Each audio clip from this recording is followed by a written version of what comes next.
ఉన్న బంగారాన్ని విడిపించి ఆ రోజు ఆన్లైన్ రేటుకే మేము కొంటాం. Sharma gold company.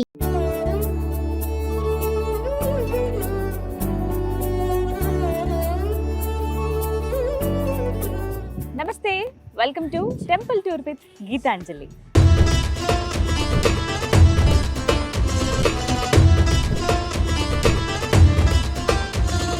సనాతన ధర్మంలో అతి ముఖ్యమైన పుణ్యక్షేత్రాలన్నీ నేను మీకు చూపిస్తూ వస్తున్నాను కదా. ఈ క్రమంలో ఈరోజు నేను మీకు చూపించబోతున్న ఆలయం ఒక అతి గొప్ప పుణ్యక్షేత్రం. భగవాన్ శ్రీకృష్ణుల వారు వందల సంవత్సరాల పాటు పరిపాలించిన మహానగరం. అణువణువున ఆ శ్రీకృష్ణుని పాద స్పర్శను నింపుకున్న ద్వారక.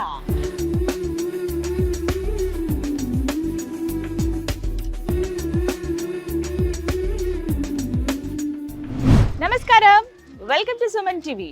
ప్రస్తుతం నేనున్నాను శ్రీకృష్ణ భగవానుడు పరిపాలించిన ద్వారకా నగరం. ద్వారకా నగరం 365 రోజులు భక్తులతో కిటకిటలాడుతూనే ఉంటుందండి. ఎంత సుందరమైన ప్రదేశమో తెలుసా? గోమతి నది అలా ప్రవహిస్తూ పూర్తిగా అలా సముద్రంలో కలిసిపోతున్నటువంటి సుందర దృశ్యాన్ని ఇక్కడ మనం చూడొచ్చు.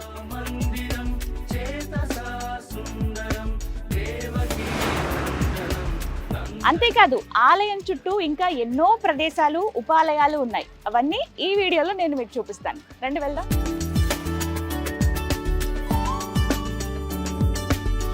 ఇదే పవిత్ర గోమతి నది. గోమతి నది సముద్రంలో కలిసే ప్రదేశం ఏదైతే ఉందో ఆ ప్రదేశం ఒడ్డునే ద్వారకాధీశుడు కొలువై ఉన్నాడు.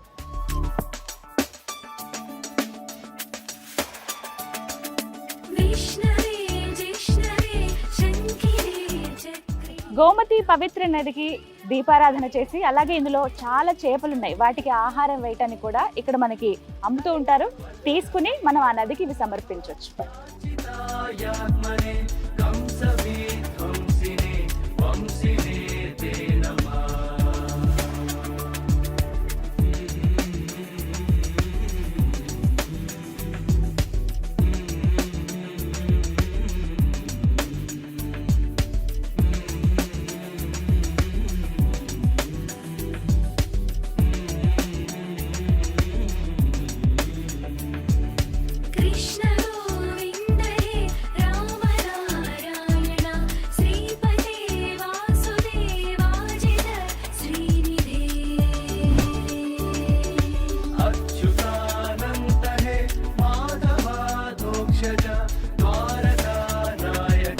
కనిపిస్తున్న ఈ బ్రిడ్జే సుధామ సేతు. ద్వారకా నగరం ఒకవైపుగా ఉంటుందంటే ఆ ద్వారకాధీశుడి ఆలయాన్ని మనం చూడొచ్చు. ఆలయం నుంచి సముద్రం వైపుగా మనం వెళ్ళాలంటే గోమతి నదిని దాటాలి. ఆ నది దాటడానికి ఇక్కడ సుధామ సేతుని ఏర్పాటు చేశారు.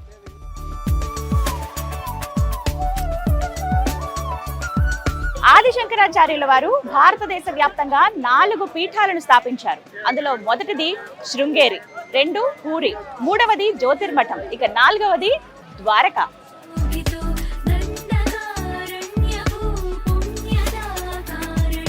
ద్వారకా నగరం 365 రోజులు భక్తులతో కోలాహలంగా ఉంటుంది. ఇప్పుడు మీరు చూస్తున్నదంతా టెంపుల్ ప్రిమిసెస్. ఇక్కడ ఎన్నో షాపులు ఉంటాయి. నచ్చిన వాళ్ళు హ్యాపీగా షాపింగ్ చేసుకోవచ్చు. ఆ కృష్ణయ్య ప్రతిమలు, అలాగే ద్వారకా నగరంలో అప్పటి ప్రజలు ఎలాంటి వస్త్రధారణ వేసుకునేవారో అలాంటి వస్త్రాలు కూడా ఇక్కడ అమ్ముతున్నారు. కావాల్సిన వాళ్ళు కొనుక్కోవచ్చు.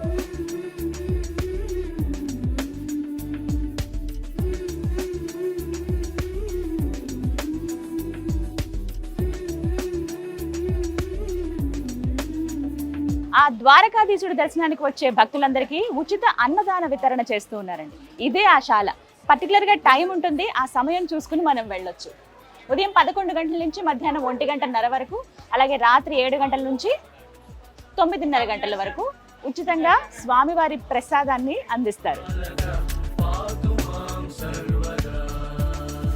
ద్వారకా నగరంలో ముఖ్యంగా చెప్పుకోవాల్సింది ఉపాలయాల గురించి. గోమతి నది తీర ప్రాంతంలో నది ఒడ్డునే ఎన్నో ఉపాలయాలు, అంటే దాదాపుగా 100కు పైగా ఉపాలయాలను మనం దర్శించుకోవచ్చు.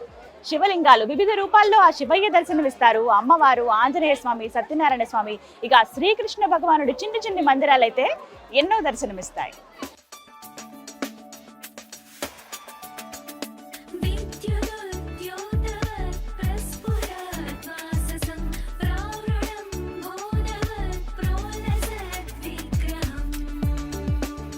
ద్వారకా నగరంలో ఆ శ్రీకృష్ణ భగవానుడికి ఎంతో ఇష్టమైన ఆవులు మనకి అడుగడుగునా కనిపిస్తాయండి.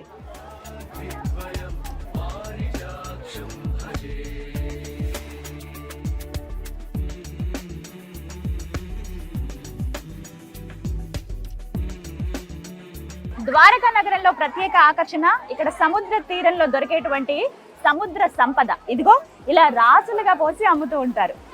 గవ్వలు, ముత్యాలు, రంగురాళ్ళు, ఆల్చిప్పలు ఇలా ఎన్నో.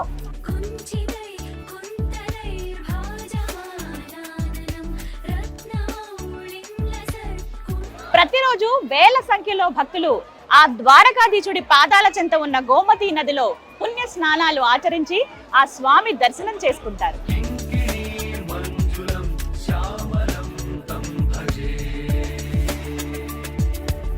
పవిత్ర గోమతీ నది సముద్రంలో కలిసే చోటు ఇదే సముద్ర ముఖద్వారం. ద్వారకా నగరానికి ఇది కూడా ఓ ప్రత్యేక ఆకర్షణ.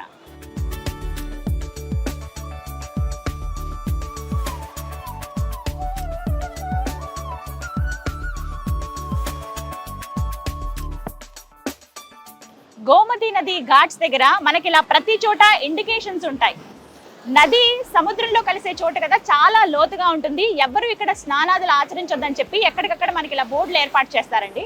భక్తుల జాగ్రత్త దృష్ట్యా ఈ విధంగా ద్వారకా నగరానికి సంబంధించిన ఆలయానికి సంబంధించిన వాళ్ళు ప్రత్యేకంగా ఇలా బోర్డ్స్ ఏర్పాటు చేశారు.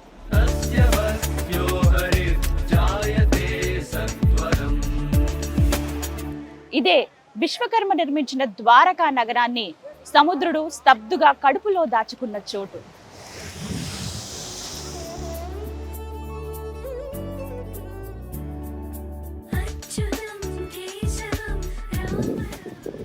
ఎంత హాయిగా ఉందో ఇక్కడ కూర్చుని నీళ్ళగా వింటూ ఉంటే తీరాన్ని తాకుతున్న ప్రతి అల కృష్ణ కృష్ణ అని పరితపిస్తున్నట్లుగా అనిపిస్తూ ఉంటుంది.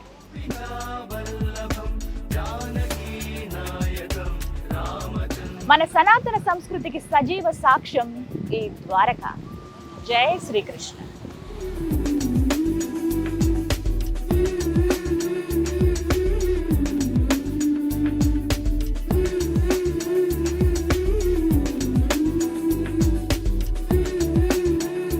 ఈ వీడియోలో మీకు ద్వారకాధీశ్ టెంపుల్ ప్రెమిసెస్ ని మాత్రమే చూపించాను. మరో వీడియోలో పూర్తి ద్వారకా గురించి వివరాలు అందించే ప్రయత్నం చేశాను. తప్పకుండా చూడండి. జై శ్రీకృష్ణ.